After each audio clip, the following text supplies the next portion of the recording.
Mata Hari est un nom qui, depuis plus de 100 ans, a captivé l'imagination du public.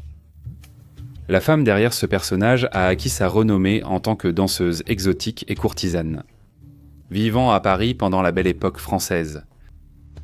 Signifiant « œil de l'aube » en javanais, Mata Hari vous aurait fait croire qu'elle était une princesse hindoue née de l'union entre un aventurier néerlandais et une danseuse de temple javanaise. Selon l'histoire, en son sang, elle devint une belle jeune femme et apprit les danses sensuelles et sacrées des temples auprès de sa mère. C'était son talent à apporter ses chorégraphies souples en Occident, où elle divertissait, fascinait et séduisait. Pourtant, le personnage de Mata Hari n'était qu'une invention. Selon la biographe Pat Shipman, Mata Hari aimait les hommes, mais elle n'aimait pas la vérité. Finalement, le mythe qu'elle avait créé s'est retourné contre elle lorsqu'elle a fait face à un peloton d'exécution français. Condamnée comme étant l'espionne la plus mortelle et dangereuse de la Première Guerre mondiale, on disait qu'elle était responsable de la mort de 50 000 soldats français. Sans surprise, la véritable histoire de Mata Hari, dans la mesure où l'on peut l'établir, est bien différente de ce que voulait faire croire à la fois elle-même et l'élite politique française de son époque. Voici la légende et la vérité sur Mata Hari, l'espionne nue.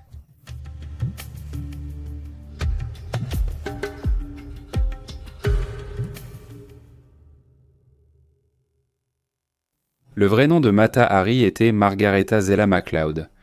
Née en 1876 de Adam et Anna Zeller, famille néerlandaise de classe moyenne à Leeuwarden aux Pays-Bas. Margaretha, aînée et seule fille parmi 3 frères, se démarquait par ses cheveux, ses yeux foncés et son teint hâlé, la distinguant de son entourage.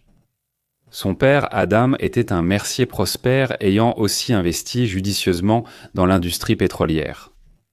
La famille avait vécu confortablement grâce à cette richesse, et pour que Margaretha et ses frères soient envoyés dans des écoles privées. Le père de Margaretha la chérissait, dépensant sans compter pour des cadeaux et l'habillant de vêtements élégants. Elle a suivi des cours de piano, d'équitation et appris l'anglais, le français et l'allemand à l'école.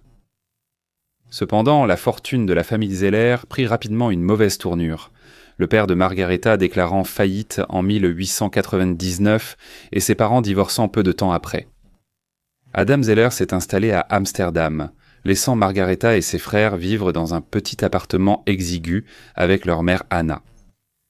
La mère de Margaretha est morte 2 ans plus tard de la tuberculose. Les 4 enfants Zeller ont été envoyés chez divers membres de la famille, et Margaretha, alors âgée de 15 ans, a fréquenté un pensionnat à Leyde, espérant devenir institutrice de maternelle un jour. Ce rêve s'est brisé quand le directeur de l'école a montré un intérêt déplacé pour Margaretha, entraînant son retour honteux chez elle en 1893. Le directeur, un homme d'une 50aine d'années, en position d'autorité sur des enfants mineurs, n'a subi aucune conséquence. Livrée à elle-même, à 16 ans, Margaretha a été envoyée vivre chez un autre groupe de parents, à La Haye. À 17 ans, jeune femme avec peu de perspectives d'avenir, Margaretha était agitée et aspirait à l'aventure. Espérant trouver l'amour et l'aventure, Margaretha a répondu à une annonce de chœur solitaire parue dans le journal local. L'annonce disait « Officier en permission des Indes néerlandaises souhaite rencontrer une jeune fille de caractère agréable. » But the contact, marriage. L'officier en question était Rudolf John MacLeod, un capitaine de l'armée coloniale néerlandaise d'origine écossaise. De 20 ans son aîné, le capitaine MacLeod avait passé presque 20 ans en poste dans les Indes néerlandaises, aujourd'hui l'Indonésie. Il a publié son annonce dans le journal en 1895, après être rentré aux Pays-Bas pour un congé maladie l'année précédente. MacLeod fut intrigué lorsqu'il reçut la réponse de Margaretha, qui comportait une photo. Rudolf MacLeod et Margaretha échangèrent des lettres puis décidèrent de se rencontrer au Rijksmuseum à Amsterdam le 24 mars 1895. Le couple tomba instantanément amoureux. Seulement 6 jours après leur rencontre, ils se fiancèrent. Le mariage eut lieu quelques mois plus tard, en juillet 1895, à la mairie d'Amsterdam, juste avant le 19e anniversaire de Margaretha. Après une courte lune de miel en Allemagne, le couple rentra aux Pays-Bas. Le mariage fut immédiatement confronté à des problèmes. Rudolf buvait beaucoup, maltraitait Margaretha, fréquentait des prostituées et avait des liaisons avec plusieurs autres femmes. Margaretha, quant à elle, était une grande séductrice, insatisfaite de la maigre pension que son mari gagnait et n'avait aucune intention de devenir femme au foyer. Rudolf MacLeod, remis, reprend le service militaire et, le 1er mai 1897, déménage avec Margaretha à Java, dans les Indes orientales néerlandaises. En tant qu'officier, Rudolf et son épouse furent logés dans une grande résidence coloniale avec des domestiques. Lorsque Margaretha eut 20 ans, elle donna naissance à un fils qui fut nommé Norman John. La famille accueillit bientôt un deuxième enfant, cette fois une fille nommée Jeanne-Louise, affectueusement surnommée Non. Le mariage, cependant, resta loin de l'union idyllique que Margaretha espérait. Les problèmes de Rudolf avec l'alcool, l'infidélité et l'irresponsabilité financière contrastaient fortement avec le tempérament vif et passionné de Margaretha. Elle devint rapidement connue dans sa communauté pour son élégance et son charme, et sa beauté ne passa pas inaperçue parmi les militaires stationnés dans l'archipel indonésien. Sa nature coquette ne fit qu'alimenter la colère de son mari. Malgré les conflits domestiques, Margaretha s'épanouissait au sein des cercles sociaux de la haute élite militaire. Elle recevait régulièrement des invités et devint une figure incontournable des dîners et des événements. Elle tomba également sous le charme de la culture indonésienne, en particulier du style de danse qu'elle voyait pratiqué par les femmes locales. C'est là qu'elle commença à se forger une nouvelle identité, adoptant pour la première fois le nom de Mata-Hari. L'excitation de vivre dans un lieu exotique a vite disparu lorsque la famille Sam MacLeod a emménagé dans un village isolé après la retraite de Rudolf de l'armée. L'isolement de la vie rurale et l'amertume croissante de Rudolf ainsi que son hostilité envers sa femme ont poussé leur mariage au bord de l'effondrement. À leurs problèmes conjugaux s'est ajoutée la maladie soudaine qui a frappé leurs enfants durant l'été 1899. Norman, qui n'avait que 2 ans et demi, a succombé à sa maladie. Noni, malgré son jeune âge, a réussi à s'en sortir et à se rétablir. Les circonstances de la mort du jeune Norman restaient floues. Des rumeurs disaient qu'il aurait été empoisonné par sa nourrice. Ce qui est plus probable, c'est qu'il souffrait de la syphilis congénitale, une maladie introduite dans la famille MacLeod grâce aux nombreuses visites de Rudolf chez les prostituées et à ses liaisons avec d'autres femmes. À cette époque, la maladie était traitée au mercure, dont la toxicité a très probablement contribué à la mort du jeune garçon. La tragédie de la mort de leur fils a poussé le mariage de Rudolf et Margaretha au bord de la rupture. Non seulement Rudolf maltraitait Margaretha, allant jusqu'à l'attaquer une fois avec un couteau à pain, mais il gardait aussi ouvertement une femme javanaise comme concubine. Cela fut suffisant pour pousser Margaretha à quitter le foyer familial et elle alla vivre chez une autre famille néerlandaise sur l'île qui accepta de l'accueillir. En mars 1902, la famille MacLeod rentra chez elle aux Pays-Bas. Cela ne fit guère pour réparer le mariage et, en août de la même année, Rudolf et Margaretha divorcèrent officiellement. Le tribunal confia la garde de Non à Margaretha, mais Rudolf refusant de payer une pension, Margaretha ne pouvait subvenir aux besoins de sa fille. En tant que divorcée avec peu d'opportunités qui s'offraient à elle, Margaretha fut contrainte de confier sa fille de 4 ans à son ex-mari. Âgée alors de 26 ans, Margaretha faisait face à une réalité sombre, dépourvue de ressources financières et de soutien familial. En 1903, Margaretha porta son regard sur Paris, animée par l'espoir de gagner assez d'argent pour récupérer sa fille. Ses premiers essais comme modèle pour peintre et professeur de conversation en allemand et anglais échouèrent, la contraignant à rentrer sans argent aux Pays-Bas chez la tante et l'oncle de Rudolf. Lorsque Rudolf l'apprit, il força son oncle à la mettre dehors. Faute d'options et sans autre endroit, Margaretha retourna à Paris en 1904. Ville réputée pour être un refuge pour les fugitifs et les romantiques, elle rejoignit le cirque où elle se produisit comme cavalière sous le nom de Lady MacLeod. Le propriétaire du cirque, remarquant le corps exquis et le charme de Margareta, lui suggéra de se lancer dans la danse. C'est alors que Margareta fit un premier pas décisif pour se réinventer. S'inspirant du temps qu'elle avait passé en Indonésie, Margareta créa une série de danses exotiques inspirées des traditions culturelles des femmes javanaises qu'elle avait observées. Elle a imprégné ses mouvements d'un érotisme et d'une religiosité qui brisaient les limites de l'acceptabilité imposée par le conservatisme victorien. Utilisant le nom qu'elle avait adopté en Indonésie, Mata Hari commença à créer sa propre mythologie, centrée sur l'affirmation qu'elle était une princesse javanaise détenant les secrets de la danse sacrée orientale. Certains ont dit qu'elle était une pionnière de la danse moderne, mais son style de danse exotique ressemblait davantage à un striptease théâtral ou à du burlesque.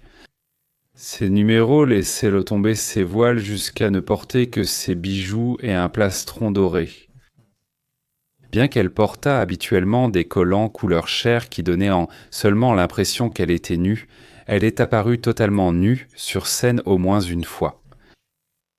Ses premières danses ont été exécutées lors de soirées privées à Paris, mais sa danse sensuelle et son histoire exotique ont rapidement commencé à attirer l'attention du grand public. Mata Hari a connu son grand succès lorsque, le 13 mars 1905, elle s'est produite au musée Guimet devant un public composé de l'élite sociale parisienne.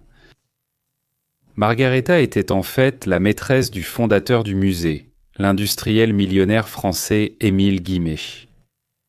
Elle est devenue une sensation du jour au lendemain, admirée par ses fans et la presse qui couvrait un tas Mata Hari d'éloges. Ce succès lui a ouvert les portes des théâtres les plus prestigieux d'Europe, y compris la Scala à Milan, l'Olympia à Paris et l'Opéra de Monte-Carlo. Au sommet de sa carrière de danseuse exotique, Mata Hari était payée jusqu'à 10 000 francs par spectacle, ce qui équivaut aujourd'hui à environ 42 000 $ américains. En 1907, Mata Hari avait amassé une fortune considérable. Son problème était qu'elle dépensait son argent aussi vite qu'elle le gagnait. Sa grande popularité lui a offert de nouvelles opportunités en dehors de la scène. Elle est apparue en couverture du magazine Vogue et est devenue une influenceuse de produits de consommation et de tendances de la mode, étant payée par des créateurs célèbres pour porter leurs vêtements lors d'événements et de soirées. Mata Hari n'était cependant pas la seule femme à se débarrasser de ses voiles sur scène. Des théâtres de Londres à New York, elle avait de nombreuses concurrentes et imitatrices, la plus notable étant Maud Allen. Toutes ces artistes jouaient d'une manière ou d'une autre le rôle de Salomé, la princesse juive passionnée et désireuse sexuellement qui exécuta un striptease pour son beau-père, le roi Hérode, en échange de la tête de Jean-Baptiste sur un plateau. Alors qu'elle rivalisait d'attention sur scène, la vie personnelle de Mata Hari n'était pas moins colorée. Comme l'a dit sa biographe Pat Shipman, elle laissait derrière elle une traînée d'admirateurs épris partout où elle allait en Europe. Avec son penchant pour la séduction et la flirt, les nombreuses relations qu'elle entretenait avec des militaires et des hommes d'affaires fortunés soutenaient son style de vie extravagant. Elle choisissait soigneusement ses nombreux courtisans en fonction de leur richesse, de leur statut et de leur volonté de dépenser des sommes énormes pour subvenir à ses besoins. Parmi ces nombreux bienfaiteurs se trouvait le lieutenant Alfred Kiepert du 11e régiment de hussards de l'armée impériale allemande. Mata Hari devint sa maîtresse après un spectacle à Berlin. L'épouse de Kiepert n'était évidemment pas ravie, forçant son mari à quitter sa courtisane. Kiepert mit fin à la relation, mais pas avant d'avoir offert à sa bien-aimée un cadeau d'adieu célèbre en 1909 de 300 000 marks or, une somme équivalente à environ 1 million de dollars américains aujourd'hui. Un autre homme dont Mata Hari devint la maîtresse fut le banquier et agent de change français Xavier Rousseau. Il subvenait à tous ses désirs et besoins, l'installant d'abord dans un hôtel, puis dans un château à la campagne française, et enfin dans un manoir de style normand. Elle vécut en tant que Madame Rousseau jusqu'à la fin de Rousseau. Il s'est avéré cependant être un dépensier, dilapidant non seulement sa propre fortune, mais aussi celle de sa maîtresse. Mata Hari et Rousseau mirent fin à leur relation lorsque l'argent sur lequel elle reposait vint à manquer. En 1912, Mata Hari approchait de la quarantaine. Après le divorce de Rudolph MacLeod avec sa seconde épouse, Margaretha engagea une action en justice pour la garde de sa fille Nan. Sa demande fut rejetée. Le charme de Mata Hari s'estompait aussi à cette époque. Sa popularité était sans aucun doute en déclin. Elle avait enflammé la scène pendant près de 10 ans, une carrière bien plus longue que celle de beaucoup de ses contemporaines. En vérité, elle n'était pas une danseuse particulièrement talentueuse, comptant davantage sur son sex appeal et sa légende mythologique que sur ses compétences en danse.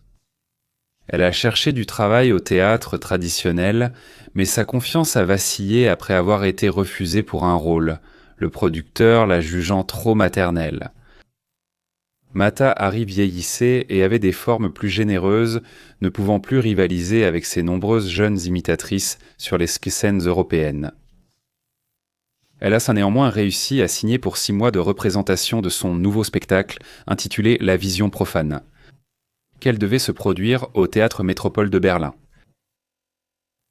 Même avant sa première représentation, l'Europe sombra dans le chaos.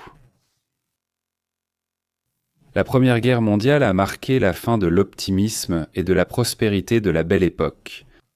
Le monde autrefois vibrant du spectacle, de l'art et du théâtre a été pratiquement anéanti. Lorsque l'Allemagne a déclaré la guerre à la France le 3 août 1914, le continent s'est préparé à une période de combats acharnés. Les hostilités ont mis un terme définitif à la carrière déjà déclinante de Mata Hari en tant qu'artiste, la forçant à dépendre de plus en plus du soutien financier de ses nombreux admirateurs masculins. Mata Hari se trouvait à Berlin lorsque la guerre a éclaté. Bien que néerlandaise d'un pays neutre, elle fut considérée comme citoyenne d'une nation ennemie à cause de son séjour en France. Dans une décision qui la laissa à la fois indignée et en difficulté financière, les autorités allemandes gelèrent ses avoirs et confisquèrent ses biens. Le spectacle de Margaretha fut annulé et, après un différend avec le costumier, sa précieuse collection de manteaux de fourrure fut saisie pour couvrir les frais. Elle fut donc contrainte de quitter l'Allemagne en 1915 pour retourner, pour la première fois depuis de nombreuses années, à La Haye. Là, elle loua une maison élégante grâce à l'un de ses mécènes, le baron Édouard Willem van der Capellen, mais elle se lassa rapidement de sa nouvelle vie tranquille. Sa citoyenneté néerlandaise lui permettait de voyager relativement librement entre la France et l'Allemagne, alors en guerre, bien qu'elle fût obligée de passer par l'Espagne et la Grande-Bretagne pour éviter les lignes de front. Alors qu'elle planifiait ses prochaines actions, elle ignorait que ses déplacements à travers l'Europe avaient attiré l'attention vigilante des agences d'espionnage du monde entier. Les Britanniques, les Français et les Allemands la surveillaient tous, intrigués par ses relations sociales, ses fréquents voyages transfrontaliers et ses nombreux amants, tous officiers supérieurs de l'armée. Lors d'une de ces excursions, elle fut arrêtée par les autorités britanniques et interrogée sur ses déplacements et intentions. Elle répondit qu'elle allait à Paris pour vendre des effets personnels et réserver des spectacles. Military Operations, Five, rebaptisé Military Intelligence 5 peu après, signala dans ses rapports que Margaretha Zella MacLeod était très insatisfaisante et recommanda de lui refuser l'accès au Royaume-Uni. À l'automne 1915, de retour à La Haye, Mata Hari reçut la visite de Karl Krummer, consul allemand à Amsterdam. Il représentait les intérêts du renseignement allemand et le but de sa visite était de convaincre Mata Hari de devenir une espionne pour les Allemands. Les cercles sociaux d'élite dans lesquels elle a évolué, ses charmes féminins et sa capacité à parler plusieurs langues faisaient d'elle la candidate idéale pour recueillir des renseignements auprès des officiers ennemis. Margaretha était d'abord réticente, mais elle ne put résister lorsque la promesse d'un paiement de 25 000 francs lui fut proposée. Elle accepta l'offre, considérant le paiement comme une compensation pour les manteaux de fourrure et les bijoux que les Allemands lui avaient confisqués. Elle affirma plus tard qu'elle n'avait jamais eu l'intention de tenir sa part du marché, mais qu'elle considérait plutôt l'acceptation de l'argent comme une forme de représailles. Margaretha reçut le nom de code agent H20 et 1 le H pour son agent traitant, le capitaine Hoffmann, et elle était la 21e recrue des Allemands. Désormais engagée comme espionne allemande, Margareta fut envoyée à Cologne pour recevoir une formation en espionnage auprès de la célèbre docteure Elisabeth Schragmüller, notamment dans l'utilisation de l'encre invisible et l'écriture en code secret. Encore une fois, Mata Hari affirma n'avoir jamais voulu espionner pour l'Allemagne, disant avoir jeté l'encre invisible reçue par-dessus bord d'un navire. Lorsqu'elle revint à Paris en mai 1916, Mata Hari tenta de retrouver sa vie d'autrefois, faite de glamour et de luxe. Cependant, sa célébrité et ses nombreux amants influents, dont au début de la guerre, le ministre de la guerre, le général Adolphe Pierre Messimy, servaient alors un double objectif. Margareta jouait un rôle clé pour les services de renseignement français. Alors qu'elle vivait au Grand Hôtel à Paris, elle remarquait régulièrement que 2 hommes la suivaient en queue. Ces hommes, agents du renseignement français, voulaient en trouver des preuves d'activité pro-allemande ou d'espionnage. Ils observèrent avec suspicion leurs cibles cosmopolites, qui recevaient de nombreux visiteurs masculins, souvent des officiers militaires. C'est à cette époque, à Paris, que Margareta rencontra et tomba amoureuse de Vladimir Damaslov. Le jeune officier de l'armée russe, âgé de 23 ans, combattait pour les Français en tant que membre du corps expéditionnaire russe. Margareta appelait Maslov affectueusement Vadim, le décrivant comme le grand amour de sa vie. L'histoire d'amour du couple fut interrompue lorsqu'il retourna au front. Vadim fut grièvement blessé lors d'une attaque au gaz phosphine pendant la bataille de Verdun, perdant la vue de son œil gauche et subissant de graves lésions aux poumons et aux cordes vocales. Il passa des mois à se rétablir dans un hôpital militaire près du front. Mata Hari était déterminée à passer du temps avec son nouvel amour et prévoyait donc de se rendre dans la ville française de Vittel, qui se trouvait près de l'endroit où Vadim était stationné. Son voyage prétextait la recherche d'un traitement pour sa santé fragile. Le défi, cependant, était de franchir les obstacles bureaucratiques et militaires nécessaires pour se rendre dans la ville thermale, qui était située dangereusement près des lignes de front, dans une zone militaire strictement contrôlée. À sa grande consternation, Margareta s'est vue refuser les autorisations pour voyager. Elle fit appel à l'aide d'un ancien amant qui travaillait pour la police locale. Il lui suggéra de rencontrer un homme du nom de Georges Ladu au bureau militaire des étrangers sur le boulevard Saint-Germain. À l'insu de Mata Hari, elle était mise sur une voie qui la conduirait à sa perte. Elle évoluait désormais dans un monde bien éloigné des feux de la rampe où elle avait autrefois brillé de 1000 feux. Lorsqu'elle entra dans le bureau de l'immigration, au 282 boulevard Saint-Germain, elle n'avait aucune idée qu'elle pénétrait au cœur même du siège des services de renseignement français. C'est là, en août 1916, que Margareta se retrouva face à face avec le redoutable chef du contre-espionnage français, le capitaine Georges Ledoux. Il surveillait de près ses activités après que les services de renseignement britanniques ont suspecté Mata Hari d'espionnage pour l'Allemagne. Le rapport indiquait même que si Mata Hari entrait de nouveau en Grande-Bretagne, elle serait arrêtée et remise à Scotland Yard. Pour Ledoux, l'arrivée inattendue de Mata Hari était rien de moins que providentielle. La principale suspecte était tombée entre ses mains sans le savoir. Saisissant l'occasion, Ledoux gagna sa confiance et autorisa ses documents de voyage, voyant dans sa demande une opportunité sans pareille, soit de la recruter comme espionne, soit plus probablement de la piéger. De retour de Vittel après avoir passé du temps avec son cher Vadim, Margareta reprit ses conversations avec Ledoux. Poussée par l'argent et le désir d'assurer un avenir avec le capitaine russe qu'elle souhaitait épouser, Mata Hari accepta d'espionner pour la France. Cependant, elle ne révéla pas à Ledoux ses liens avec l'Allemagne. Si elle l'avait fait, peut-être que son histoire aurait connu une autre fin. La mission confiée à Mata Hari par Ledoux était de se rendre en Belgique pour séduire le prince héritier d'Allemagne, Wilhelm. Même pour une femme de la renommée de Mata Hari, c'était une tâche audacieuse, voire impossible. En échange, Mata Hari s'est vu promettre une somme faramineuse d'1 million de francs comme rémunération, ce qui équivaut à plus de 2,5 millions de dollars actuels. Ladu lui promit que les détails de sa mission et le paiement qui s'ensuivrait seraient organisés dès son retour aux Pays-Bas. Sur ce, Margareta quitta Paris le 5 novembre 1916. Voyageant avec 10 malles voyantes, elle se rendit dans la ville portuaire espagnole de Vigo. De là, elle embarqua à bord du SS Hollandia, qui le 14 novembre accosta dans la ville cornouaillese de Falmouth. Compte tenu des conditions de guerre, les autorités britanniques procédèrent à une fouille de la cargaison du navire et inspectèrent dans la liste des passagers. Lorsqu'une certaine Madame MacLeod fut repérée parmi les voyageurs, des agents de Scotland Yard l'arrêtèrent immédiatement. Malgré les protestations du capitaine du navire, elle fut soumise à une fouille à nu par une policière, puis retirée du navire et emmenée à Londres pour y être interrogée. L'arrestation par les autorités britanniques résultait en fait d'une erreur d'identité. Ils pensaient en que Mata Hari était Clara Benedict, une agente allemande connue de Hambourg. Alors que Margareta était interrogée par Sir Basil Thompson de la police métropolitaine, les autorités britanniques et la légation néerlandaise échangeaient des télégrammes sur l'identité de Mata Hari. Dans ce qui était très certainement un bluff, les Britanniques ont déclaré avoir reçu un télégramme confirmant son identité en tant que danseuse exotique Mata Hari et qu'elle était également une espionne allemande avérée.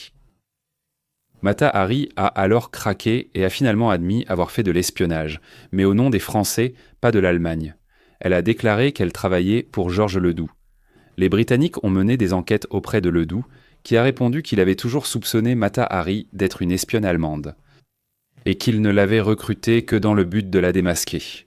Faute de preuves d'un quelconque crime, les Britanniques ont libéré Margareta à contre-cœur, mais elle n'a pas été autorisée à poursuivre son voyage vers La Haye. Elle a dû retourner en Espagne.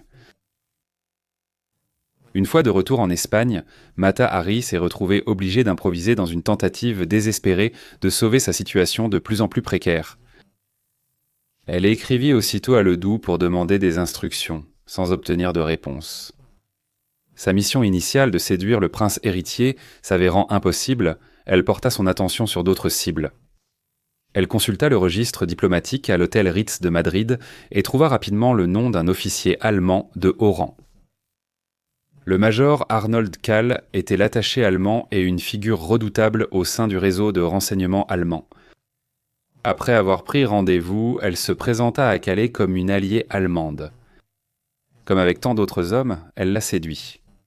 Margareta a commencé à fournir à Calais ce qu'elle considérait comme des ragots inoffensifs, en échange de quoi il lui a parlé des plans de l'Allemagne visant à débarquer des soldats par sous-marin sur la côte du Maroc pour déclencher une révolution locale contre les Français. Elle écrivit triomphalement une lettre à Ledoux qu'elle envoya par le courrier de l'hôtel. Elle écrivit sans code et à l'encre ordinaire, oubliant clairement sa formation d'espionne. En tant que pays neutre pendant la guerre, l'Espagne était infestée d'espions et de contre-espions. Il était très probable que le personnel de l'hôtel soit payé par un ou les deux camps en guerre. Le courrier, surtout les lettres de personnes haut placées tant ou suspectes, étaient sans doute interceptés et lus avant d'arriver à destination. Mata Hari jouait un jeu dangereux et avait, sans le savoir, déclenché l'acte final de sa tragique saga. Sa lettre à Ledoux avait été interceptée et le major Calais était furieux lorsqu'il apprit la trahison de Margareta. Il jugea qu'il était temps de tendre un piège élaboré. L'officier allemand envoya une série de télégrammes à Berlin détaillant ses interactions avec l'agent H21 et demandant des instructions concernant sa rémunération. Comme il le savait, les communications furent interceptées et déchiffrées par les services de renseignement français qui déduisirent rapidement que l'agent H20 ne pouvait être que Mata Hari elle-même. Calais avait rédigé ces télégrammes dans un code dont on savait qu'il avait déjà été déchiffré par les cryptographes français l'année précédente. La tromperie de Mata Hari se dissipait rapidement. Inquiète de n'avoir reçu aucun télégramme de Ledoux depuis son arrivée en Espagne, Mata Hari se retrouvait de plus en plus isolée. Elle décida qu'il était temps de retourner en France. Elle revint à Paris le 3 janvier 1917. Dans les semaines suivantes, Mata Hari poursuivit ses activités à Paris, se teignant les cheveux et voyant sa couturière et ses amants. Mais elle était malade d'inquiétude. Ladu n'avait toujours pas répondu à ses lettres et elle n'avait pas réussi à reprendre contact avec lui. Pire encore, elle n'avait reçu aucune nouvelle de son bien-aimé Vadim. Elle le retrouva lors de son retour à Paris en permission, mais fut dévastée d'apprendre que ses supérieurs lui interdisaient d'épouser Margareta. Il mit rapidement fin à la relation et retourna sur le front de l'Ouest. Le cœur brisé et ayant l'impression que le monde se refermait sur elle, Margareta savait que le temps ne jouait pas en sa faveur. Le matin du 13 février 1917, Margareta entendit frapper à sa porte. Devant la chambre 131 de l'hôtel Élysée Palace se tenèrent les hommes envoyés pour l'arrêter pour espionnage. Mata Hari s'est vu lire son mandat d'arrêt, a été autorisé à s'habiller et a été emmené. Margareta s'est retrouvée enfermée entre les murs froids de la tristement célèbre prison pour femmes de Saint-Lazare. Sa transformation de star célébrée à simple prisonnière fut une humiliation totale. Pendant 6 mois, elle fut interrogée par le capitaine Pierre Bouchardon dans des conditions déplorables dans une cellule froide et humide. Elle écrivit de très nombreuses lettres à son réseau de puissants militaires et hommes d'affaires français, mais en vain. Il n'y aurait pas de chevalier en armure étincelante venant la sauver. Mata Hari nia avec persistance les accusations portées contre elle, mais sa résistance s'émoussa à mesure que les mois s'écoulaient en dents. Lorsque Bouchardon lui parla du télégramme envoyé par Calais, elle craqua finalement et admit avoir accepté de l'argent des Allemands. Cependant, elle nia avoir jamais agi contre la France. Mata Hari croyait que sa confession l'innocenterait, mais ce fut le contraire. Le capitaine Bouchardon resta non convaincu de son innocence. Dans l'ombre de la guerre, alors que le moral français était au plus bas et qu'une victoire publique était essentielle, la vérité fut reléguée derrière le récit voulu. Mata Hari était devenue un pion dans une partie d'échecs diplomatiques et elle avançait sur l'échiquier selon les objectifs politiques français. Son rôle d'espionne et son importance durant la guerre ont été largement exagérés, servant de diversion face aux crises militaires et morales du pays. On craignait que la France ne soit au bord de l'effondrement sous le poids de l'épuisement causé par la guerre. Mata Hari pourrait devenir le bouc émissaire idéal. Sa réputation de femme internationale, de danseuse exotique et de courtisane signifiait que, même avant le début de son procès, la balance de la justice penchait irrémédiablement contre elle. Le 4 juillet 1917, des accusations formelles d'espionnage furent portées contre Margareta. Son procès, qui n'était en guère plus qu'un fait accompli, commença le 2-4 juillet 1917 et se déroula à huis clos au palais de justice. Le capitaine Bouchardon, représentant l'État français, la présenta comme une traîtresse ayant entretenu des communications clandestines avec l'ennemi, recueillant et transmettant des informations vitales aux forces allemandes. L'accusation a fortement insisté sur ses nombreux voyages et ses interactions avec divers hauts responsables allemands. Le procès n'a duré que 2 jours. Malgré l'absence de toute preuve directe contre elle, le panel de 7 juges a condamné Margareta pour toutes les accusations. La sentence prononcée fut la peine de mort, un verdict que l'accusation déclara marquer Margareta comme sans doute la plus grande espionne de notre siècle et la cause de la mort de pas moins de 50 000 soldats français. Le matin du 15 octobre 1917, les habitants de la ville de Paris ignoraient les sombres événements qui devaient avoir lieu ce jour-là au champ de tir de Vincennes.